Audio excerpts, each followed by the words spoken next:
여러분 안녕하세요. 복음 채널의 김상덕 목사입니다. 이 시간에는 창세기 44장 중심으로 말씀을 드리겠습니다. 우리는 하나님을 아버지라 부르는 그분의 영원하신 아들입니다.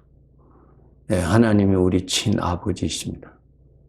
놀랍지요? 여러분 이것을 전부 진실로 여러분 믿고 믿으시도록 기도하시면서 성령님의 도움을 받아 그 믿음이 성장하시도록 하셔야 됩니다. 하나님이 내 친아버지 있습니다. 우리는 그분의 아들이고요. 그분의 아들인데 아들로서 장자입니다. 성경 말씀에 보면은 이스라엘은 내 장자라 그랬습니다. 예수 그리스도로 구원받은 자는 하나님 아버지 앞에 장자라고 말씀하셨습니다. 그래서 우리 하나님의 자녀들은 장자의식을 가지셔야 되고 장자로서 가장 주어진 큰 사명이 무엇입니까? 하나님을 모시는 것입니다. 하나님을 기쁘시게 하는 것입니다. 이러한 내용을 44장에서 말씀해 주고 계십니다. 요셉이 애굽의 총리가 되었을 때 이제 7년 풍년이 지나고 그 다음 무서운 7년 흉년을 맞이하게 되죠. 자, 그럴 때에 가나안에 살고 있는 자기 형들이 곡식사러 애굽으로 들어옵니다. 들어와서 요셉을 만나게 되죠. 아직까지 요셉이 자기 자신을 밝히지를 아니한 상태입니다. 44장은 45장에서 밝히고 있는데요. 이 요셉이 형들을 시험하기 위해서 그 이제 곡물을 사고 가는 저들에게 그 요셉의 친동생 베냐민의 그 곡식 자루에 그 요셉의 금잔을 부하들에게 지시하여서 몰래 넣어두도록 하였습니다. 베냐민과 그 형제들은 그것을 모르죠. 이제 애굽의 총리되는 그 관저에 가서 푸짐한 대접을 받고 저들은 이제 다시 가나안으로 가는 길에 요셉이 사람들을 보내서 저들을 멈추게 합니다. 그리고 나서 저들에게 너희들이 총리로부터 특별한 사랑을 받고 대접을 받고 가는 길에 어찌하여서 참 총리가 사용하는 아주 귀한 금잔을 훔쳐갔느냐. 그렇게 정말 뜻밖의 어떤 사건이 나타나죠. 그래서 저들의 형제들은 아니다고, 어떻게 우리가 그렇게 할 수 있느냐, 우리는 절대로 그렇게 하지 않았다고. 만약에 우리 곡식을 담은 자료를 다 조사해 보라고, 만약에 있으면은 우리가 다 노예가 되겠다고. 저들은 그런 나쁜 일을 하지 않았기 때문에 당당하게 그 말을 합니다. 그래서 한 사람 한 사람의 곡식 담은 자료를 다 조사했습니다. 제일 마지막에 제일 막내 베냐민의 자료를 조사하니까 그 안에 총리의 금잔이 있었습니다. 참 저들이 할 말이 없죠. 저들이 한 짓은 아닌데 결과가 그렇게 나왔으니까. 그래서 저들의 형제들은 다 우리가 노예가 되겠습니다. 그렇게 말을 하죠. 그때에 이제 다시 형제들이 다시 잡혀서 총리 앞에, 애굽의 총리 앞에 또 다시 들어왔습니다. 어찌하여서 내 잔을 훔쳐갔느냐. 우리가 할 말이 없습니다. 우리가 그렇게 하지 않았는데 결과가 그렇게 나왔으니까 우리가 다 이제 주의 노예가 되겠습니다. 총리의 노예가 되겠습니다. 그렇게 말을 하죠. 그럴 때 이 총리 요셉이 아직까지 자기 신분 밝히지 않았습니다.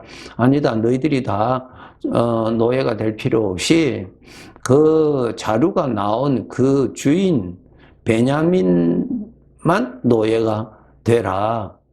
그렇게 이야기를 합니다. 예. 그때부터 이제 오늘 제가 말씀드리고자 하는 내용이 나옵니다. 거기에 유다가 넷째 아들인데 그 유다가 이렇게 말합니다.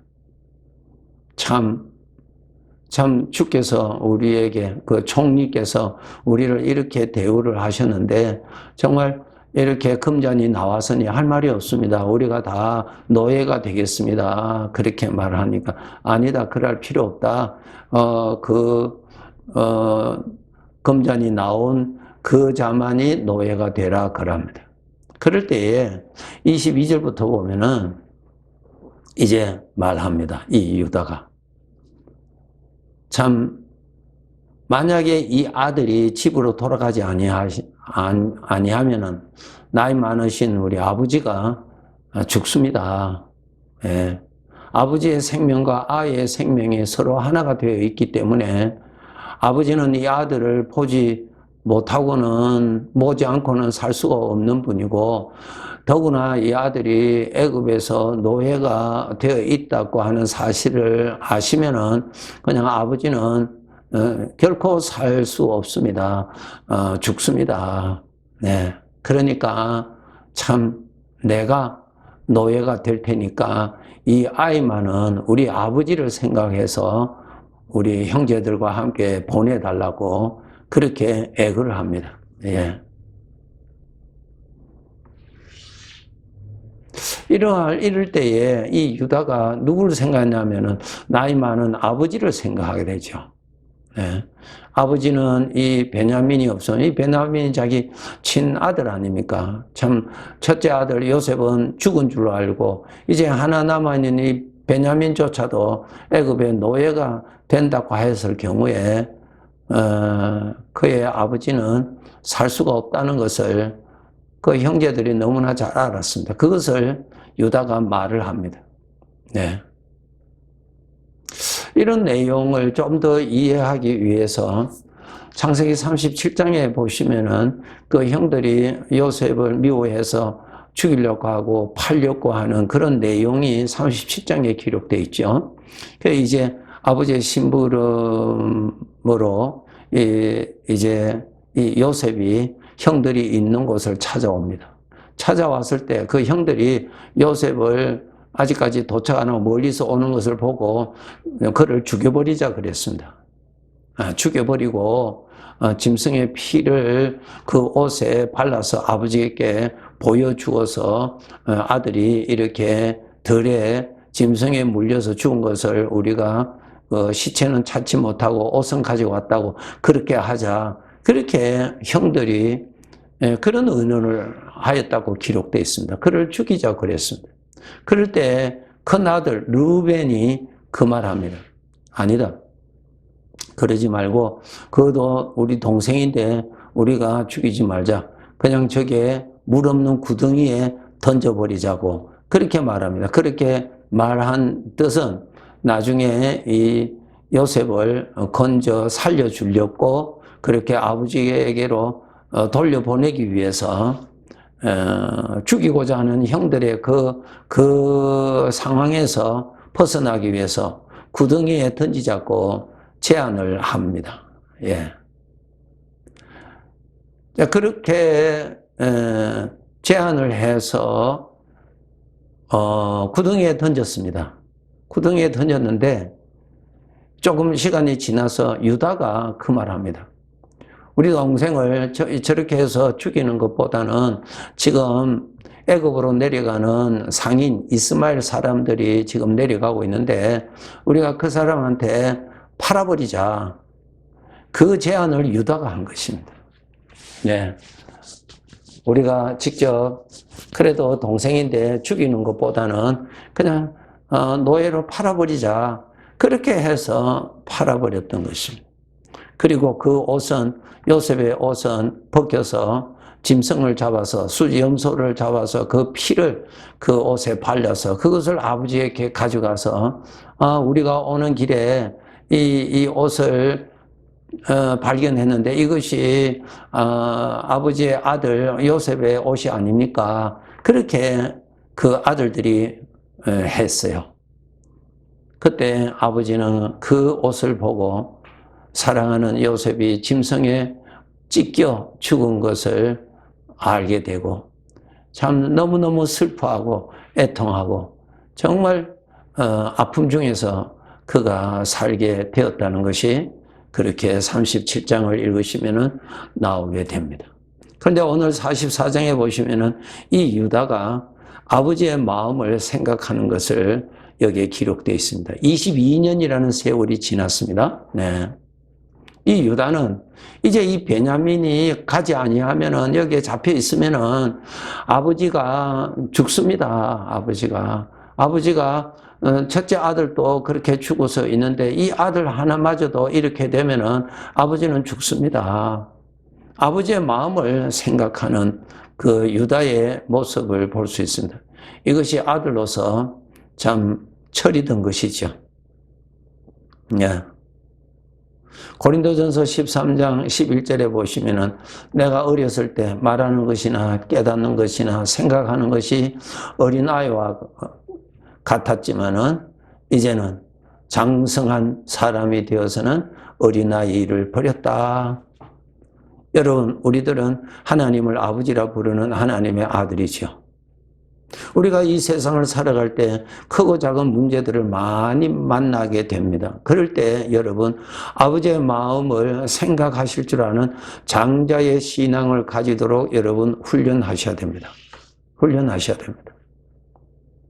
고린도전서 6장에 보시면은 고린도 교회 성도지간에 서로 불화가 일어나서 세상 법정에 고소하는 일들이 일어났습니다.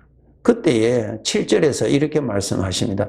내가 차라리 불의를 당하는 것이 낫지 아니하며 차라리 속는 것이 낫지 아니하. 여기서 무슨 말씀이에요? 너희들이 서로 싸우고 고소하면은 세상 사람들이 아버지를 욕을 한다는 것이죠. 아버지를 생각하라. 아버지의 이름이 욕되지 아니하도록 살아라. 이것이 아들로서 지켜야 할 일입니다. 예수님께서 우리들에게 기도를 가르쳐 주실 때 제일 첫 번째 아들로서 아버지에게 어떻게 하기를 기도하라고 늘 가르쳐 주셨어요. 하늘에 계신 우리 아버지의 이름이 거룩히 여김을 받으시오며. 우리가 이 세상에서 잘못할 때 세상 사람들은 우리 아버지를 욕합니다. 욕해요. 우리 성도지간에 서로 다투고 하면은 세상 사람들은 우리 아버지를 욕합니다. 좋은 아들이 아니죠? 예. 아버지의 마음을 헤아릴 줄 아셔야 됩니다. 예.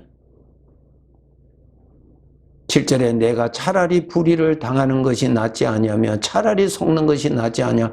내가 당하고 내가 그렇게 억울할지라도 아버지의 마음을 아프게 하지 말아라. 이것이 장자로서의 자세입니다.